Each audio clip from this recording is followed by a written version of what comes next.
তোমার তো সারা জীবন শখ একটা স্বর্ণের কানের দুল। এই যে স্বর্ণের কানের দুল পরে দেখো কেমন লাগে, পছন্দ? বাবা কি সুন্দর। আলহামদুলিল্লাহ বাবারে, তুই আমার মনের আশা পূরণ করলি রে বাপ। আল্লাহ তোর লাখ লাখ বছর বাঁচা রাখু। আসতে মা। এই আমি কিন্তু পুরোপুরি রেডি হয়ে গেছি, চলো আজকে অনেক দূরে ঘুরতে যাবো। আরে দাঁড়াও, আব্বাই গেছে চেক নিয়ে ব্যাংকে টাকা উঠাইতে। টাকা নিয়ে আসো, তারপর ঘুরতে যাবো। টাকা ছাড়া ঘুরে কোনো মজা নাই। মতিন ঘরে আসছ রে? আব্বা এসে পড়ছে। আব্বা আসো আসো, দাও টাকা দাও। টাকা দিব কোথা থেকে? আমি তো ব্যাংক থেকে টাকা তুলতে পারি নাই। টাকা তুলতে পারো নাই মানে? চেক যে দিলাম, চেক জমা দাও নাই? আরে বাবা রে, 2 ঘন্টা লাইনে দাঁড়ায় দেখা পরে চেকটা দিছি। চেক দেওয়ার পর ওই বেটা চেক কি দেখা দুইকা কইলো যে ব্যালেন্সে বলে কি ঝামেলা আছে। এগুলো আমি বুঝি নাকি? এলো তোর চেকলো, তুই ফোন করে দেখ।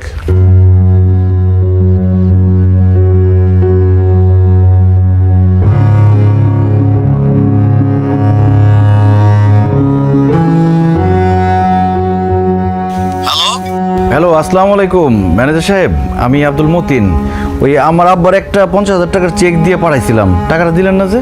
আপনার আব্বারে 50,000 টাকা চেক নিয়ে পাঠাইছেন, আপনার অ্যাকাউন্টে আছে মাত্র 10,000 টাকা। আমরা কিভাবে ওনাকে টাকা দিব বলেন? কি বলেন ম্যানেজার সাহেব? জি মতিন ভাই, আপনার অ্যাকাউন্টে ব্যালেন্স আছে আর মাত্র 10,000 টাকা। কি ব্যাপার, কি হয়েছে আপনার? পারুল, আমার অ্যাকাউন্টে নাকি মাত্র 10,000 টাকা আছে। কি কোন আপনি? 10,000 টাকা আছে মানে? আপনার অ্যাকাউন্টে কয় টাকা ছিল, কয় টাকা খরচ করছেন হিসাব রাখেন নাই?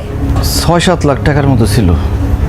বাড়িতে এসে এত টাকা খরচ করলাম, হুন্ডা কিনলাম, ফ্রিজ কিনলাম, এরে দিলাম ওরে দিলাম, কম যে টাকা শেষ হয়ে গেছে কইতেই পারি না। মাত্র 6-7 লাখ টাকা আপনার ব্যাংকের অ্যাকাউন্টে ছিল, আর বিদেশতে বাড়িতে আইসা আপনি এমন ভাবে টাকা খরচ করছেন, আমি তো ভাবছি কোটি কোটি টাকা ইনকাম করে আইছেন আপনি। আমি আপনারে বারবার কইছি না উল্টা পাল্টা টাকা খরচ করেন না, বিপদে পড়বেন আপনি একটা। আমার কথা এখন ফলছে না? ছুটি নিয়ে এসেছেন 6 মাস, মাত্র গেছে 4 মাস, আরো 2 মাস বাকি আছে। টাকা পয়সা ছাড়া এই 2 মাস আপনি কেমনে চলবেন? তুমি কোনো চিন্তা করো না, আব্বা আম্মা আছে, বন্ধু বান্ধব আছে, শাশুড়ি আছে, কোনো না কোনো ব্যবস্থা হয়ে যাইব। ব্যবস্থা হইলেই ভালো।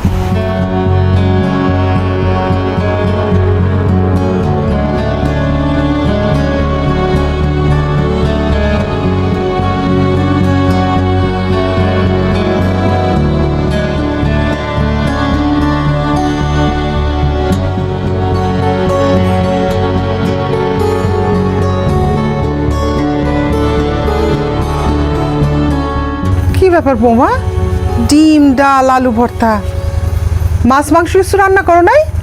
না মা, খালি কাজে ফাঁকি দাও না? মতিন আসার পর থেকে মাছ মাংস খাইতে খাইতে এমন অভ্যাস হয়েছে, অহন তো মাছ মাংস ছাড়া খাইতেই পারবো না। ভাবি, আমিও মাছ মাংস ছাড়া ভাত খাইতে পারবো না।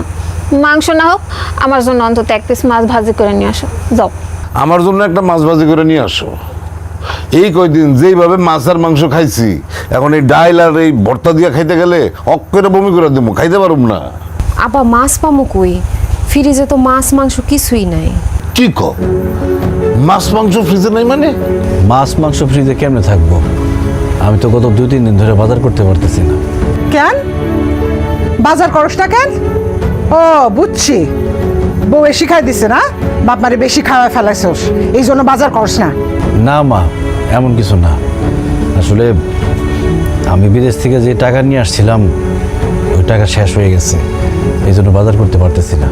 কি? টাকা শেষ হয়ে গেছে? হই, টাকা শেষ মানে কি? হ্যাঁ, ও এই জন্যই আমি সেদিন ব্যাংকে গেছি, আমার টাকা দেয় না। কি ঝামেলা আছে? কি কসুর কাম করছিস তুই বিদেশে 5 বছর? বাড়িতে একটা বিল্ডিং তুলতে পারলি না, তোর বোনটারে বিয়া দিতে পারলি না। হ্যাঁ, আরে আমি তো মনে করছি 1 কোটি কোটি টাকা নিয়ে বাড়িতে আইছে। বাড়িতে এসেছিস তুই 4 মাস হয়েছে, এর মধ্যে তোর টাকা শেষ। এই 5 বছর তুই বিদেশে কি করছস? ঘোড়ার ঘাস কাটছস, কাজ কাম করস নাই? কাজ কাম করবো কেমনি? এই বৌমা তো কিছুক্ষণ পর পরই খালি মুতে কল দেয়, বৌমার সাথে কথা কইতে কইতেই সময় শেষ। না মা, আমি পারুলের সাথে সবসময় ফোনে কথা কইতাম না। দিনেও কাজ করতাম, রাইটে ওভারটাইম করতাম। টাকা পয়সা যা কামাইতাম তোমাদের সংসারে খরচের জন্যই তো পাঠাইতাম, আর নিজে একটু একটু করে জমাইছি। এখন বিদেশে আগের মতো ইনকাম নাই আব্বা। ফালতু কথা বলবি না আমার সাথে তুই। বিদেশে এখন আগের মতন ইনকাম নাই। ওই বেটা, ইনকামে যদি না থাকে তাহলে খালেকের পোলায় তার বিদেশি ইনকামের টাকা দিয়ে এত বড় বিল্ডিং তুললো কেমনে? এর বাপ মারে উমরা হজ করাইলো কেমনে? তুইও তো সৌদি থাকোস, তুই তো তোর বাপ মারে উমরা হজও করাইতে পারলি না।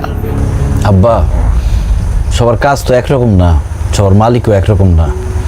যাই হোক, বিদেশ থেকে তোমার যে টাকা পাঠাইতাম ওইখান থেকে 20,000 টাকা দাও, আপাতত বাজার সাজাটা করি। ফালতু কথা কবি না। এই তুই যে আমার অ্যাকাউন্টে টাকা পাঠাইছিস সেই টাকা কি আমার কাছে আছে নাকি? খরচা করে ফেলাইছি না? আমি জমি বর্গা দিছি, আমার কাছে কোনো ক্যাশ টাকা নাই। তোর টাকা পয়সা যখন শেষ হয়ে গেছে বিদেশ চলে যা, তোর আর এই দেশে থাকার দরকার নাই। আম্মা, তোমার তো বিদেশ থেকে একজোড়া কানের দুল পাঠাইছিলাম, আবার দেশে আসার সময় একজোড়া নিয়ে আসছিলাম। ওইখান থেকে কি একজোড়া কানের দুল আমার দিবা? বেইসা কয়েকটা দিন একটু চলতাম। আমি বিদেশে যাই আবার তোমার লেগে এর থেকে বড় কানের দুল পাঠাই দেব মা। আচ্ছা, মায়ের 2 জোড়া স্বর্ণের দুল সেই দিকে নজর পড়ছে। তোর তো বউয়ের স্বর্ণের গহনার অভাব নাই, সেদিকে নজর পড়ে নাই, হ্যাঁ? নাকি বউয়ের কাছে বলতে ভয় পাস? আমার 1 জোড়া কানের দুল সাদিয়ার বিয়ের সময় দিব, তোরে দিতে পারবো না। তোর বউয়ের স্বর্ণের গহনা বিক্রি কর, সাথে আমাকে দিয়ে খাবো না। আয় সাদিয়া, আসো।